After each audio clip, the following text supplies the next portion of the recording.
1 महीना लगा दिया उन्होंने नोटिस निकालने में कि 8 फरवरी को जब डेट दी थी सीटेट के एग्जाम की पिछले महीने 24 अक्टूबर को, और आज 1 महीने से ज्यादा हो गया तब जाकर के डिटेल नोटिफिकेशन और फॉर्म फिलिंग शुरू हुई है। क्या बदला? तो बदला नहीं है कुछ भी, रत्ती भर का भी, है ना कोई एग्जाम पैटर्न में चेंज है, ना कोई सिलेबस में चेंज है, ना कोई एलिजिबिलिटी क्राइटेरिया में चेंज है, किसी चीज में कोई चेंज नहीं, ना कोई आपकी जो है नेगेटिव मार्किंग है। ओएमआर पे ही पेपर होना है, ऑफलाइन जैसे हो रहा है पिछले कई बार से। 2 साल को छोड़ दें तो उस समय ऑनलाइन हुआ था, अभी ऑफलाइन ही होना है पेपर ओएमआर शीट पे। तो कोई भी बड़ा परिवर्तन नहीं है या छोटा परिवर्तन भी नहीं है, सिलेबस में एक शब्द भी इधर उधर नहीं है, सब एज इट इज ही है। रिजल्ट कब तक आ जाएगा? 1 महीने के अंदर रिजल्ट आ जाता है आपका पेपर होने के, तो एंड ऑफ मार्च तक आपका रिजल्ट आ जाएगा, 1-1.5 महीने में आ जाता है। तो सीटेट पेपर 1 अगर आप दे रहे हैं जनरल कैटेगरी से हैं तो 1000 रुपए, अगर आप दोनों पेपर के लिए अप्लाई कर रहे हैं तो 1200 रुपए, अगर आप कैटेगरी से हैं तो हाफ हो जाएगी फीस 500 रुपए, अगर आप SC/ST या डिफरेंटली एबल्ड हैं। और EWS की इसमें कोई कोटा लगता नहीं है कि इकोनॉमिकली वीकर सेक्शन का या विमेन का, वो सबके लिए सेम ही है अनटिल अनलेस आप कैटेगरी से नहीं है, SC/ST या आप ओबीसी का भी इसमें नहीं लगता, ओबीसी को भी नॉर्मल ही फीस भरनी है। पेपर 2 में 4 सब्जेक्ट, 30 नंबर की CDP, 30 नंबर का इंग्लिश हिंदी यानी लैंग्वेज 30-30 नंबर की, जो भी आप ले रहे हैं, हिंदी संस्कृत ले रहे हैं, हिंदी इंग्लिश ले रहे हैं, कोई भी 2 भाषाएं, जो 22 भाषाएं हैं उनमें से कोई भी 2 भाषाएं, और या जितने भी ऑप्शंस आपको दिए हुए हैं कोई भी 2 भाषाएं जो कि अलग होंगी। ऑफ कोर्स ऐसा नहीं हो सकता कि आप हिंदी लैंग्वेज 1 भी ले लें और लैंग्वेज 2 भी ले लें।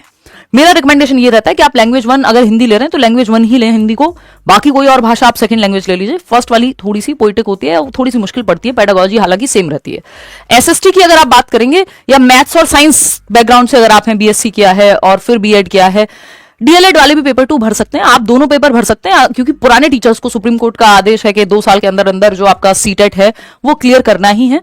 तो ये वाला सीटेट और जरूरी हो जाता है, क्योंकि नेक्स्ट सीटेट पता नहीं जुलाई में लेंगे या नहीं लेंगे, और लेंगे तो सेम पैटर्न के साथ लेंगे या फिर चेंज करके लेंगे। हो सकता है अगले 1 साल में 4 लेवल पे चला जाए सीटेट, तो कल को क्या परिवर्तन हो आपके हाथ में नहीं है। ये है आपका चाइल्ड डेवलपमेंट इन पेडागोजी का सिलेबस, 30 नंबर का आता है, चाहे पेपर 1 हो पेपर 2 हो, सिलेबस एकदम सेम है दोनों के लिए ही, है ना। जो कॉमन सब्जेक्ट्स है उनका सिलेबस सेम ही रहता है। ये एज इट इज है कि चाइल्ड डेवलपमेंट 15 नंबर का आता है, इंक्लूसिव एजुकेशन 5 नंबर की आती है, फिर आपका 10 नंबर की लर्निंग एंड पेडागोजी आ जाती है। 20 एक टॉपिक है मुश्किल से, और ये एज इट इज एक एक लाइन से क्वेश्चन आता है जो सिलेबस में दिया हुआ है। सीटेट का सिलेबस एक एक सेक्शन, ऐसा नहीं होता सीटेट में कि 4 टॉपिक से आ जाएगा बाकी से नहीं आएगा, पूरा as it is syllabus point to point cover होता है।